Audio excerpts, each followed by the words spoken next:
from Minnesota, and I started coaching here Pee-wees in 1999, so 20 years ago. And I coached for probably 11, 12 years, high school hockey. I was a graduate assistant at UNO, and then I got out of it. I was in medical sales for a long time, and I got back into hockey the last 2 years.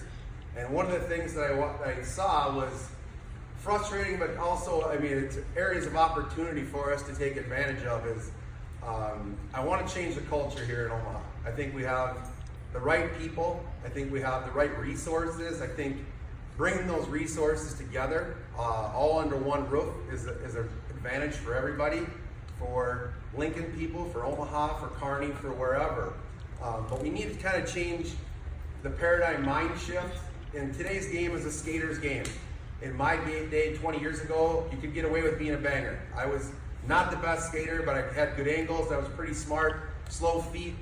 Today's game, I wouldn't be able to play at all, right? So the pace of the game is so fast for all these kids that want to play at a high level.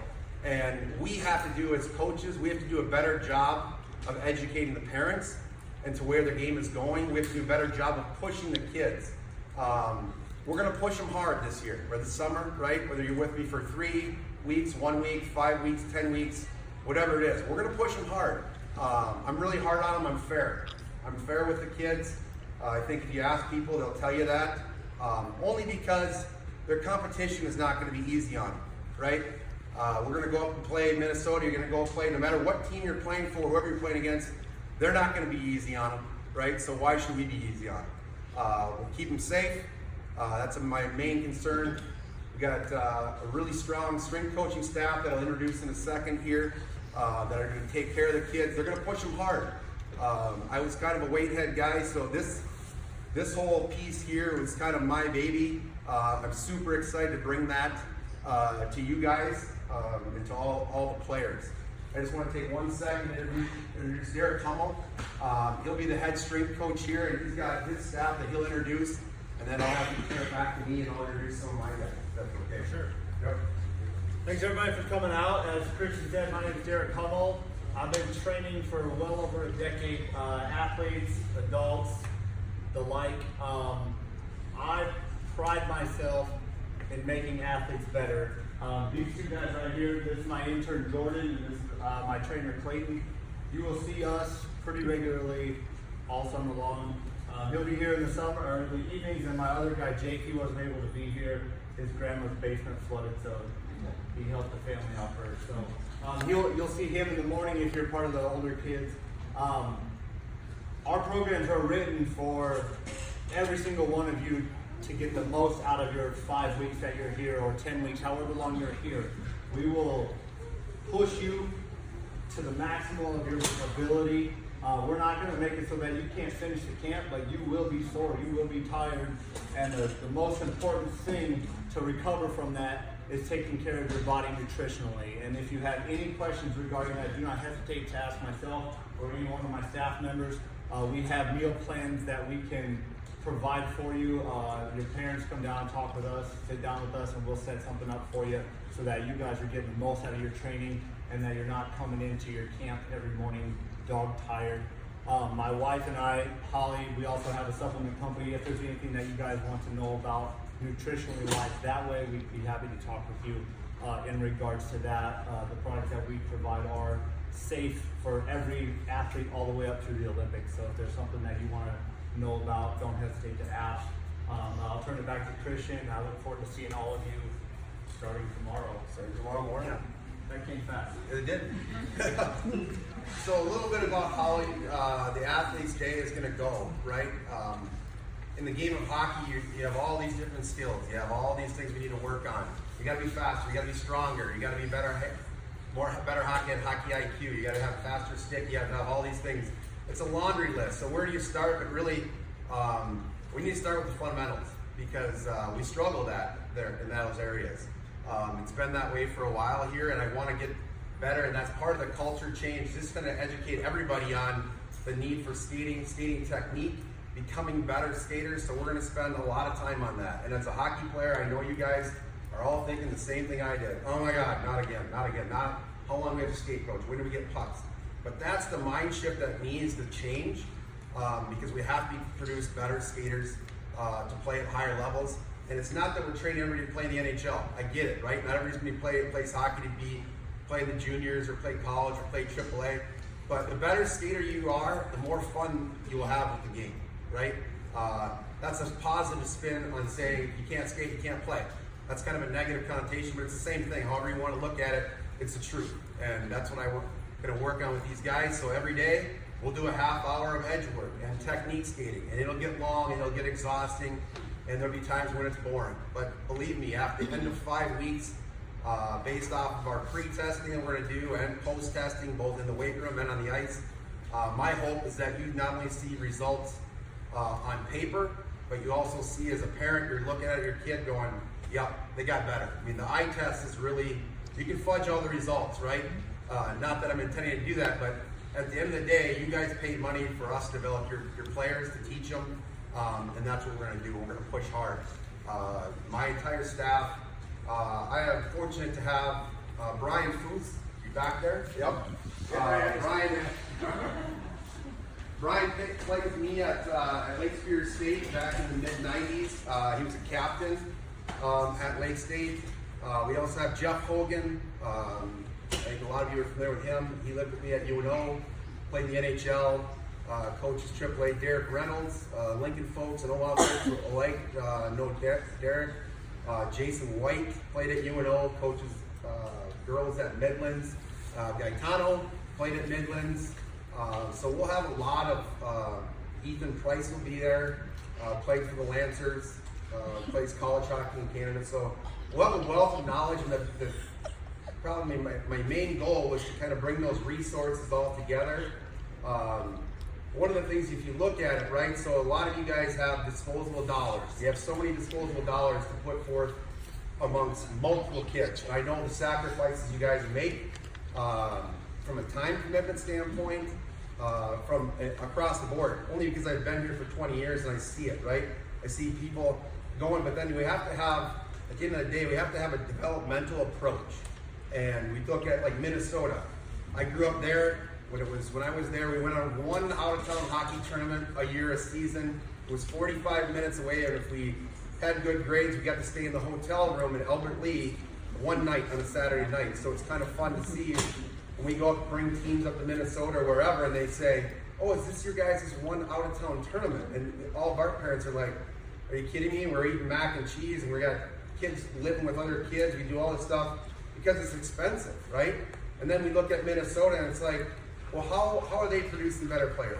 It's not because of the outdoor ice, guys. It's really not. I grew up in the outdoor ice, but now you can go up to Minneapolis and go anywhere. You won't see those open ice anymore. Everybody talks about skating in the lakes. They're just as spoiled up there as our kids are here about wanting indoor ice. The problem with that is they have more disposable income because it doesn't cost them $10,000 or $8,000 or $7,000 or $5,000 per season to play. If it costs them $1,000, well, yeah, then in the summertime, they can play on all the AAA teams. They can go to all the power skating camps, all the shooting clinics, all this stuff. So we really have to put our dollars in a developmental state, right? I mean, you play AAA teams in the summers, and we have them all, and I support them, I coach them, but at the end of the day, when you go do that, now call it $700 for registration, you get a jersey and a few practices, and then it's we're going to go to Minneapolis, we're going to go to Colorado, we're going to go to Canada, and add the dollars up. Now it's $1,000 a weekend. So your $700 deal was now $3,700. And what do they really get out of that? Well, now you get 3 games, you get 15 kids, maybe you get 45 minutes on the weekend of ice time. You probably touch the puck for less than 2 minutes.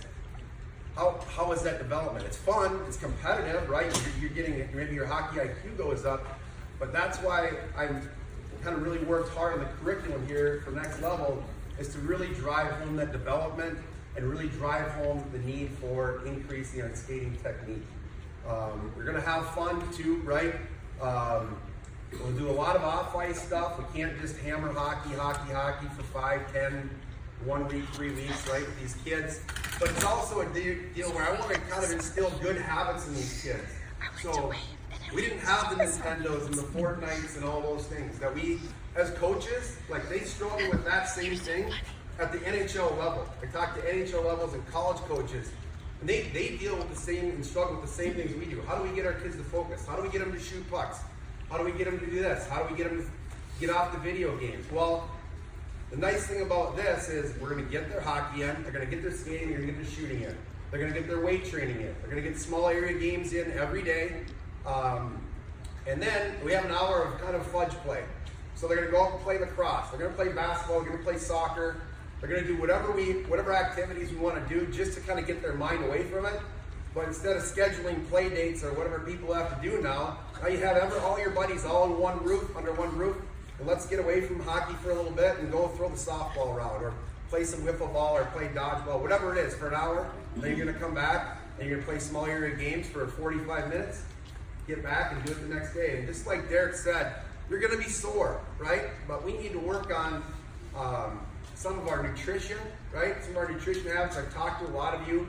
Some people need to increase their lean body mass. I get that.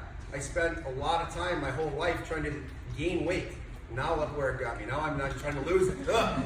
But there's also people that need to lose, try to lose weight, and that makes a big difference. And you really, the parents in here, right? This is where it's at, right? The nutrition is so important, because if you don't think we're going to push your kids hard, you're wrong. We're going to push them really hard, and I'm telling you that right now. And they're going to come home and they're going to be tired. But if we don't fuel their bodies with the right nutrition, a lot of this stuff is for naught, right? If you're not hitting the protein drinks, if you're not eating vegetables, the fruits, all these different things, all these good sources of complex carbohydrates, you're not going to have the fuel to run your body. And it's really important. And the McDonald's things, I get it, you guys. I see it every day with you guys. You got 2-3 kids, your hair is on fire, people are running in 8 different directions. I get that part, but just know that the dollars you spend on nutrition are imperative. It's imperative for you guys to make that commitment to your kids, and that's where I can really have you guys hold these kids accountable so that they can get the best out of this camp. So it will, the lack of nutrition, if your nutrition is not like up to speed, it will show in your performance out there and in here 100%. So at the end of 5 weeks, you should be able to be stronger. And you're gonna see some of that go. It will happen, but you can exponentiate your strength gains just by channeling, taking in the right nutrients. So that is why I said, if you want, take time, sit down with me, and schedule a time to meet with myself, me or one of my trainers, and we will put you on the right track. Okay, so don't hesitate. We're not scared of people either. So we're not scared of people. Okay, yeah. But understand, I think it's like we talked about, I think one thing that I've done a poor job as well in coaching, and I kind of convey this message, is educating parents, educating your players, right? They're visual learners, but the thing you guys should know is, we're not here to make your kids better weightlifters, right? We're not in here to increase their bench press or their squat. We're in this weight room to make them better hockey players, period, right? So what we're doing, so when you get a chance to go on the treadmill, right, the cameras are on there, when we talk about the reason why we want to strengthen those glutes and your quads and your hamstrings and your abductors and all your, right? So the reason that is if my body can support, my lower body can support my upper body at this pace right here, at this stance. Say they call this 125 degrees. Well, my stride out is here.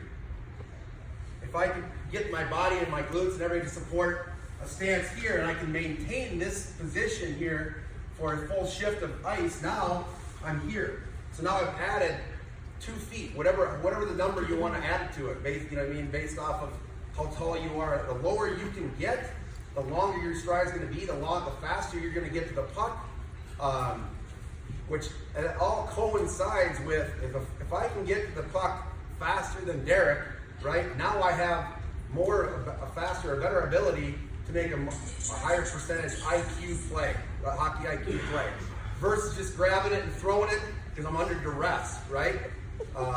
Barrett, you know what duress means? Under pressure, right? So that you think about that when that happens, right? You're watching your son or daughter play hockey, and it's like, oh, they're throwing the puck, they're making a panic play. Well, I'll tell you why that is, right? They're under pressure, and they're under duress, And if they can get to the puck faster, they can make a higher educated play than they could if if two forces meet at the same time, right? So you're either going to get hit, or if you get to that puck faster, you can make a better play. So all this stuff marries in together, right? It's not all just skating. It's not all here. It's not all stick hand. It's not all shooting. That's the one thing about hockey is you have to put the work in. You have to put the work in all areas. Nobody gets to be a good hockey player without being putting a ton of work in. You don't just wake up and be, I'm going to go to the rink. I'm going to be a good hockey player.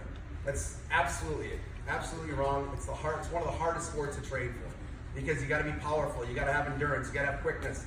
And that's just the athletic side. Then you got to be able to shoot. You got to stick handle. You got to be smart. You got to do all these different things. So that's our goal, is to kind of hit all those variables, but yet stay stuck on the fundamentals of skating and shooting. Because I know that if we can increase our skating, we're going to give ourselves the best chance to make a better hockey player. So that's all I had for you guys tonight. I really want to let you guys know how much I appreciate it. I have an open door policy. I know it's hard sometimes when a coach says that, but I truly do, and I think the people that know me, I'll have my cell number will be posted on the boards. It's on my website. I want to hear from you. I want to know if things are going on. I want this to be the best experience for your kids. I want to produce better hockey players. I want to change the culture in Omaha and make a statement. And I want you guys all to be a part of it. So I appreciate you guys all joining, and I look forward to seeing everybody at about 7:30. The boys are on the ice at 8 tomorrow morning. I know that, and I know the girls are with me in Dryland. You're in trouble. But I'm really looking forward to it, you guys. So I just want to say thanks a lot. Take a look at the treadmill, whatever else. If you have questions, come on up and ask. So thank you very much, you guys.